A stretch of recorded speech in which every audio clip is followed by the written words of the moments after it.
And we're back, like we never left. Welcome to episode 257 of the Confessions of a Not-So-Dangerous Mind podcast. I'd like to thank you all for spending some of your Sunday morning with me here in New York. Once again, we're going to skip past all that promotional jazz and get right to the guts of the episode. Now, as luck would have it, I did my last New York Yankees-centric episode with the team flying high, feels like a million years ago, but with the team at 50 wins and 22 losses, seemingly on their way to winning 112, 115 games. Soto's incredible, Judge is incredible. Clay Holmes is better than Mariano Rivera. Fight me. Okay. Starting pitching was tremendous. Volpe was great. Verdugo, everybody was clicking. Stanton was doing his thing. Rizzo was pissing people off. But in very short order, that juggernaut, they're better than the 98 Yankees. The kind of fucking bullshit you hear. Now, Yankee fans, I shouldn't just say Yankee fans, Met fans do this too. Fans get too high when they win and too low when they lose. And then you start wishing for other times in Yankee history. Said, well, when we had these guys, everything was great. No, not correct. I was seeing posts about, I miss Dellin Betances. Do you know how many Yankee fans, every time Betances came in, closed their eyes because I can't watch this guy pitch? No one was Mariano, is a shorthand here. Mariano Rivera was a cheat code. Clay Holmes has had a terrific run with the Yankees, but Mariano was a cheat code. Clay Holmes is human. He started the season, he didn't give up a run in like his first 25 appearances. You knew he was going to start to get hit. I'll say it again. It's baseball, Suzyn. So this juggernaut 2024 Yankees team with Aaron Judge, perhaps on his way to another humongous season.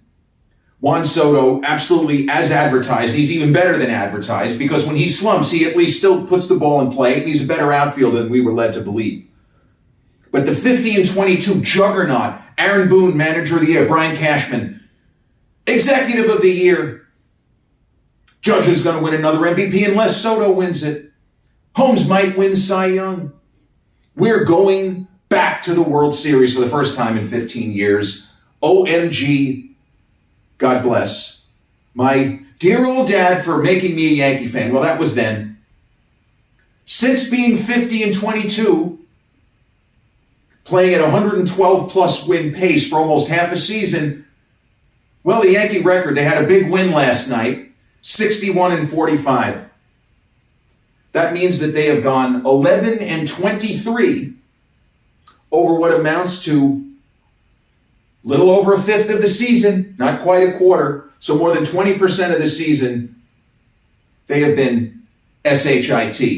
They've been playing at a well over 100 loss pace for 22% of the season. Now, because we're Yankee fans, well, I'm a little different now because I'm older and I have seen enough baseball to understand 162 games is a very long season.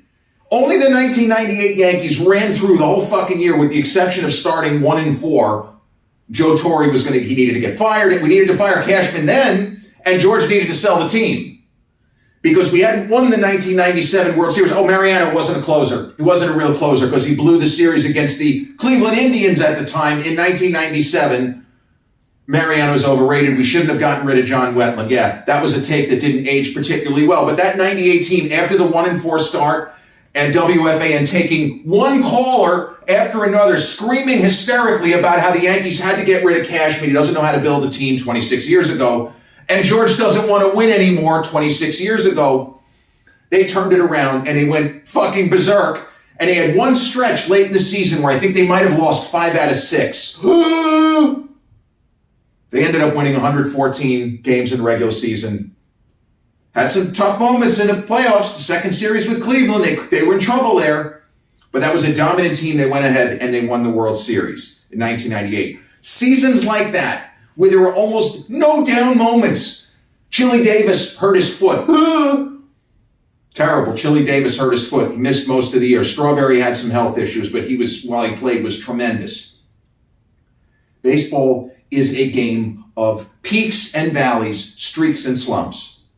And we have to look no further than 2 years ago before everybody throws in the towel on the season at 61-45. Luckily the Orioles really aren't playing that well either. They've been almost as bad as the Yankees. 2 years ago, have we forgotten what happened in 2022? Fellow Yankee diehards. The 2022 Yankees were on pace to win 120 fucking games. They were 61-23 after 84. Okay, they were on pace for 118 if that was their record. What happened then? They went 18-31 in their next 49 games. That is almost 1/3 of a Major League Baseball season. And the 2022 Yankees that we thought were going to break the Seattle Mariners' 116 win record in 2001. By the way, how far did that get the Seattle Mariners in the playoffs? It got them KO'd by the New York Yankees. Not really that great of a Yankee team, but they still had that champion spirit from the 96 era with Torre.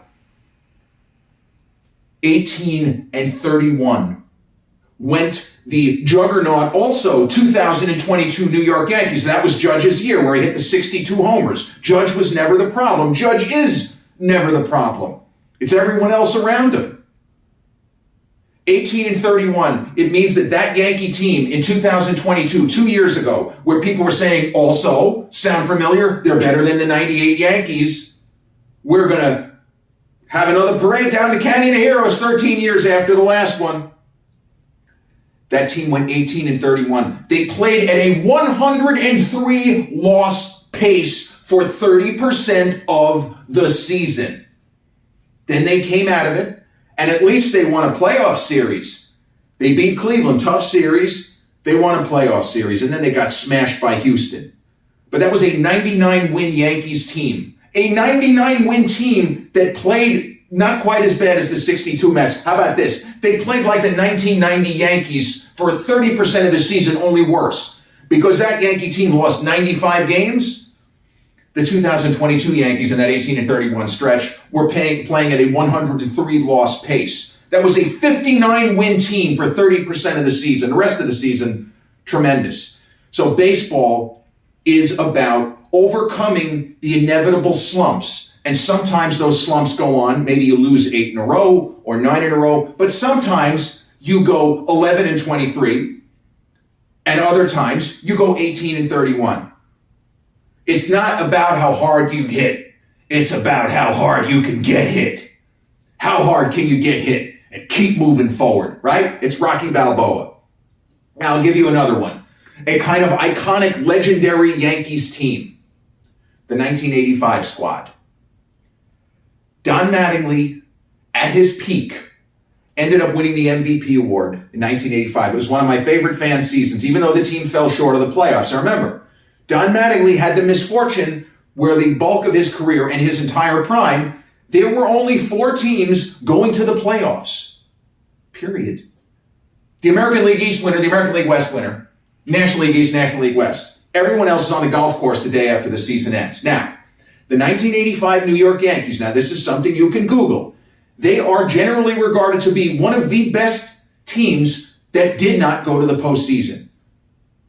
They had 3 Hall of Famers and 2 others who were Hall of Fame caliber, didn't quite get there. The 3 Hall of Famers on the 1985 New York Yankees, Phil Niekro, Dave Winfield, Rickey Henderson. Winfield and Rickey were in their prime. Niekro was past it, but was still a terrific pitcher. The 2 guys who should have been Hall of Famers but didn't have long enough primes, Ron Guidry, Don Mattingly. Okay, 20% of their roster in 1985 was comprised, and Ron Guidry won 22 games that year. So you had him pitching at a Hall of Fame level. You had Don Mattingly just having one of the most incredible seasons ever. Stan Musial, Ted Williams level. 324, 35 homers, 145 RBIs. Struck out 38 times. Joe DiMaggio kind of shit. And you had Rickey going nuts. Winfield had a huge year, knocked in 114 runs. Phil Niekro won his 300th game the last day of the season. Now, with that said, that Yankee team in the big moments, in the clutch, because we like to pine for the halcyon days when we had players who were clutch, the almost 5 Hall of Famer, the 20% Hall of Fame roster, 4 of whom were in their prime, Well, 3. Guidry was past it, but Guidry was so good, he still won 22 games, even though his fastball, the thunder was gone from his fastball. With that Yankee team hosted Toronto for a 4-game series. Toronto, the eventual American League East winner that year. The Yankees won the first game. Ron Hassey hit about a 500-foot home run into the right field seats to win a game. The Blue Jays blew it. The Blue Jays choked. They made a couple of bad plays on defense. The Yankees capitalized, and the Yankees suddenly were right there. And then what did that clutch with all these Hall of Famers Yankees team do in 1985? They lost 8 fucking games in a row. 4 of them at home. So when people go into this team wasn't built to win, they don't have what it takes, this isn't like the old Yankee teams, you don't know what you're saying. Because yeah, you can point to certain Yankee teams, but even that fabled year of 1996, for Generation X Yankee fans and some young boomers, 1996 is the best fan season. Because they hadn't won a World Series in 18 years, had only gone to the playoffs once, 1995. The team had basically 14 years of no playoffs. Now we like to, and younger fans bitch and moan, it's not like it was when Jeter was here, we made the playoffs every year, but now the way the structure is set, you just have to be in the ballpark and you're going to the postseason. You're at least going to get a knockout game. We don't want knockout games. We want to win the division. We avoid a knockout game. But 1996, that Yankee team, you'll have to forgive my cat here. He gets very excitable when I talk baseball. The 1996 Yankees looked like they were going to run away with the American League East. Now, Mariano was not the closer. Wetland was the closer. Mariano was already ridiculous. There was some talk he could have won the Cy Young that year. That is how dominant Mariano was. Because Andy Pettitte won 20 games and he was, obviously had a tremendous career. Andy Pettitte at that point was still hittable. He was a guy who pitched to contact more often than not. He had the cutter. And I loved Andy Pettitte. He was as tough as nails when it came to being a pitcher. Did not get cowed by the big moment, the World Series Game 5. One of the best pitch games on both sides, him and Smoltz. But Mariano was so good in 1996, that Yankees team, if they had a lead after 6 innings, they had some kind of just absolutely idiotic record. They just didn't lose any of those games. Now, so you start from there. That Yankee team, unlike the 2022 and 2024 Yankees, never blew a late lead, quote unquote. It didn't have, they had something like 77-3. It was just a fucking stupid record. It was so good when they led after 7 innings. Having said that, that team in the second half of the season had stretches where they could not get out of their own way, and they nearly coughed up a 12.5 game lead. So when we pine away for the days of the 96 Yankees and that kind of halcyon days, that team only won 92 games, ladies and gentlemen, boys and girls, children of all ages. That was not a super team. Even with a lockdown bullpen, Jeter having a good year, Tino having a big year, O'Neill having a big year, Cecil Fielder coming in the middle of the season and fucking killing it, Strawberry having a big year relative to the number of at-bats he had. They had Andy Fox getting 300 at-bats, guy hit 196 for fuck's sake. That team had a lot of holes. So we talk about and we imagine a different time, and just as often as not, our memories play tricks on us. That Yankee team got very, very lucky at each stage of the postseason. They were lucky to beat Texas. They were really lucky in the Orioles series with Jeffrey Mayer and that crazy play of Rich Garcia inexplicably blowing the call. I'm sorry, my cat is fucking around with the tripod. The camera could go down, and we could have to have an edit or something like that. But you understand what I'm saying. I am a person. I don't live and die with the Yankees anymore. I don't watch that many games. I follow the team closely, but I'm not somebody who's going to sit in front of the TV for 3.5 hours screaming at the television. I'm not going to do it because I've done it. I spent 15 years of my life doing just that. And my fandom, my lunatic fandom, was at its peak when the team was at its worst. If you're looking at somebody that was staying up till 2 a.m. in 1990 with the team 30 games under 500, and I'm staying up, the team's down 9-1 in the 9th inning, and I'm still screaming for a rally. That was me.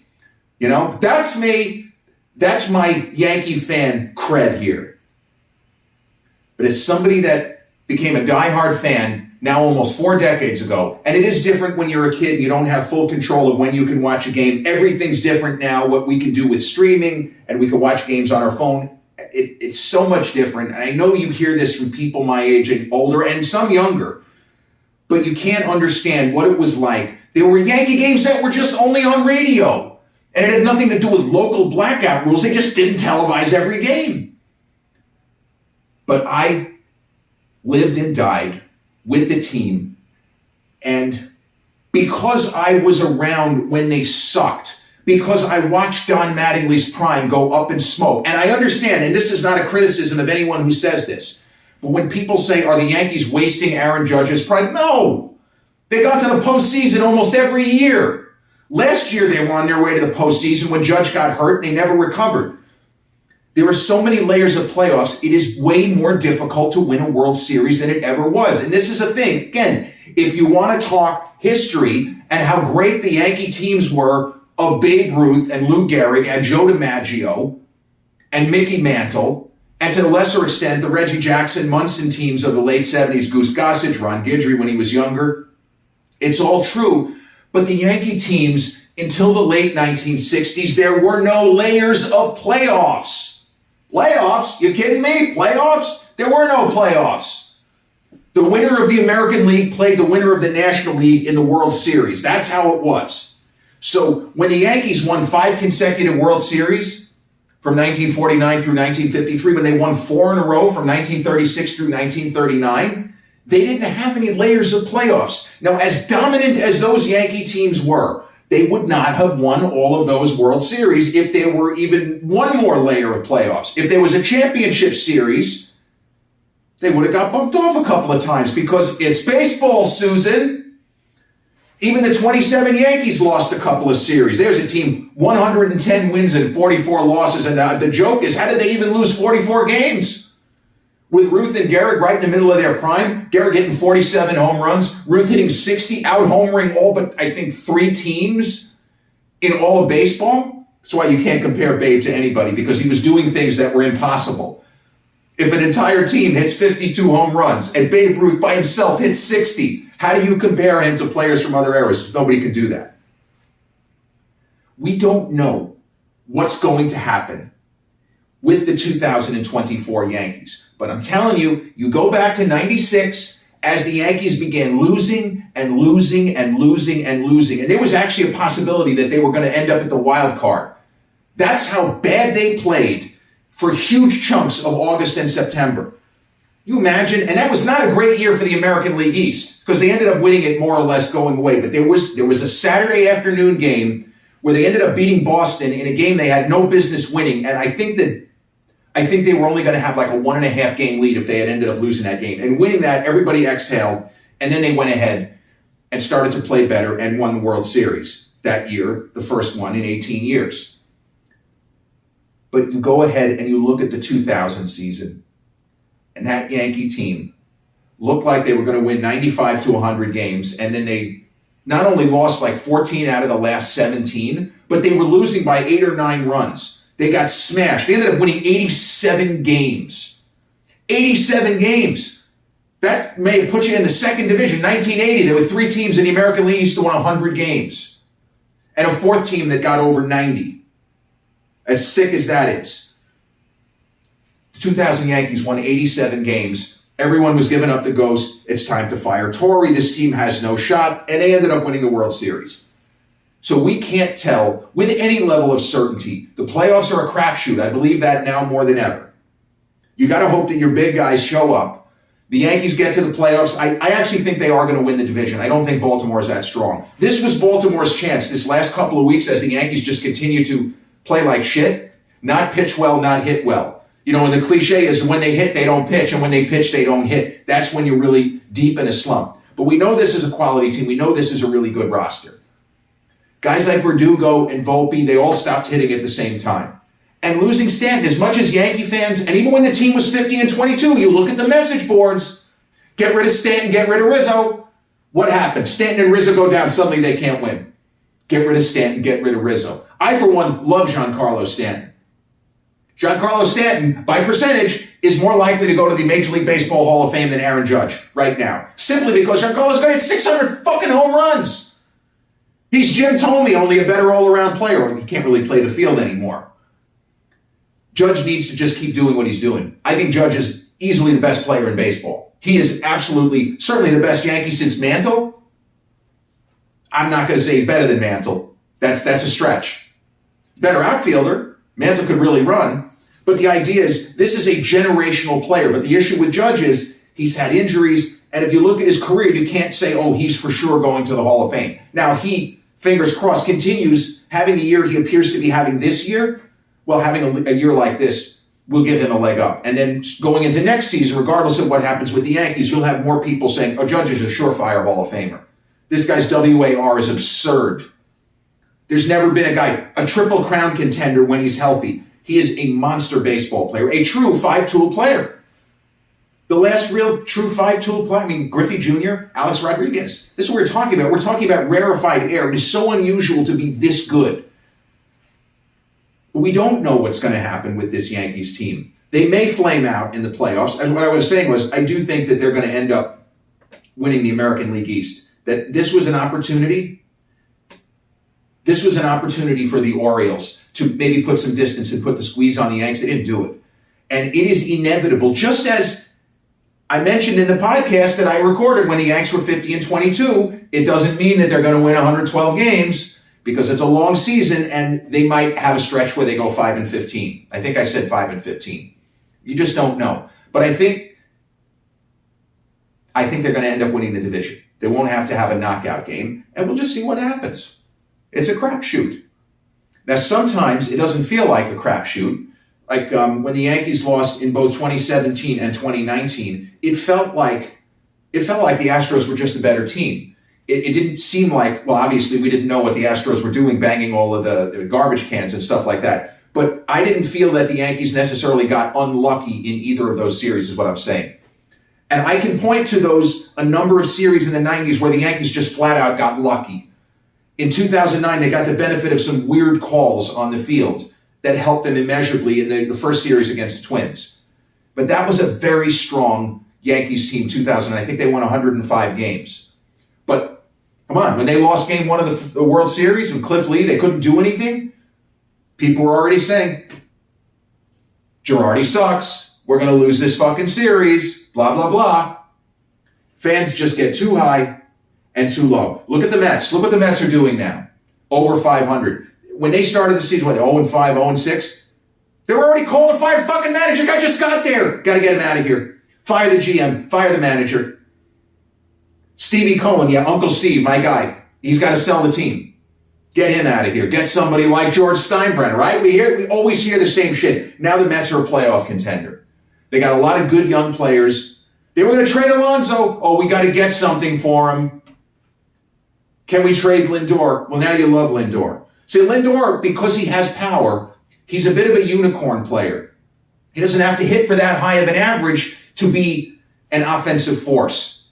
And this is why it's so important to be able to hit the ball out of the ballpark. Because Lindor, if you just look at his batting average, he's not doing that well, but he's producing runs. His OPS is what you look at. And we know he's a terrific defensive player. We don't know how this Yankee season will turn out.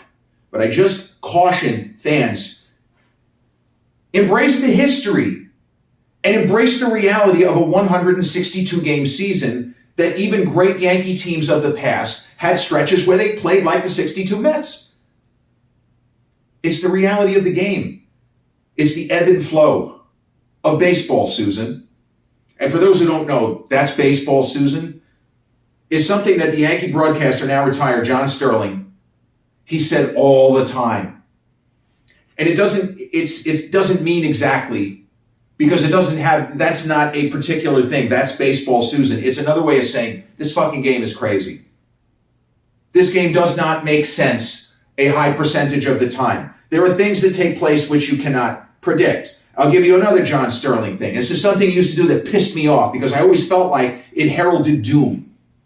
So, for example, when the 2022 Yankees were 61-23 after 84 games and were on their way, seemingly, to winning 118 games. John Sterling pointed out that if the New York Yankees of 2022 simply played 500 ball, just 500 ball, in the last 78 games of the season, 500 ball, they just got to go 39-39, Suzyn, and they're going to do what? They're going to win 100 games if they just play 500 ball. Well, Suzyn, this Yankee team is a lot better than a 500 team, huh? Well, what happened? They actually played one game under 500 for 78 games. Or is it 79? 78. They ended up winning 99 games. So the proclamations of just play 500 ball, and we know they're going to do better than that because the Yankees are better than a 500 team. Look at their record. They're 61-23. You start getting into that kind of shit, and you can drive yourself insane. But nobody at 61-23 in 2022 could have conceived of a run out in which that Yankee team was not going to win 100 games. And honestly, at 50-22 with Soto and Judge both cranking, Nestor looking great, Poteet was looking terrific, Cole coming back, Holmes is unhittable, better than Mariano, all of this stuff. Nobody could have imagined that the Yanks were going to go 11-23. You wouldn't have seen it. Based on what? Nothing other than the fact that it's just this wacky sport where there are so many variables that can't necessarily and aren't necessarily quantifiable. Of all the major sports, baseball is the highest precision skill. And there is a significant luck factor. We've seen that. And sometimes teams just go through a stretch where they hit the ball hard and it's always at somebody. And the other team hits bloopers and bleeders. And occasionally you have a game like what happened last night where the Yankees looked like they were going to lose another game, which they scored a ton of runs. You score 7 runs, you can't lose the game when you supposedly have good pitching. That's what happened the other night. And last night it seemed that the same thing was going to happen. The bats showed up, Judge is tremendous, Verdugo hasn't been hitting, he had his moments, and Soto is great. They ended up winning the game. They showed a little bit of grit, a little bit of toughness, a little bit of moxie. And to me, as somebody who is a little bit more of a distant observer, follow the team closely, I just don't suffer through the games anymore.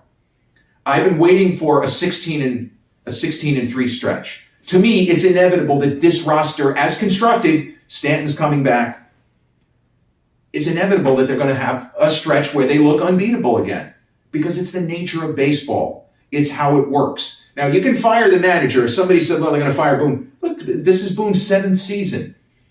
If we judge it based on how many World Series did they win, none. They haven't gone to the World Series. So if you want to fire him, fine. But the issue is, well, among many, is that he's a push-button manager anyway.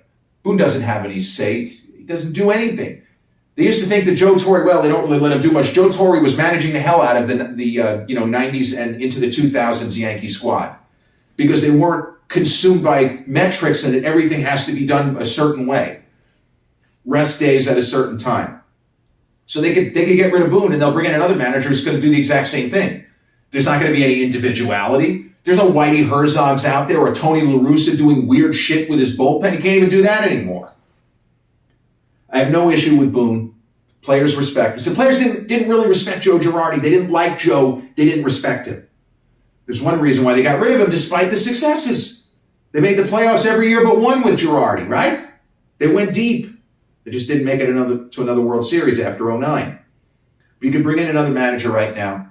Bring in a Brad Ausmus, somebody like that. It's not going to make any difference. The players are either going to play well or they're not going to play well.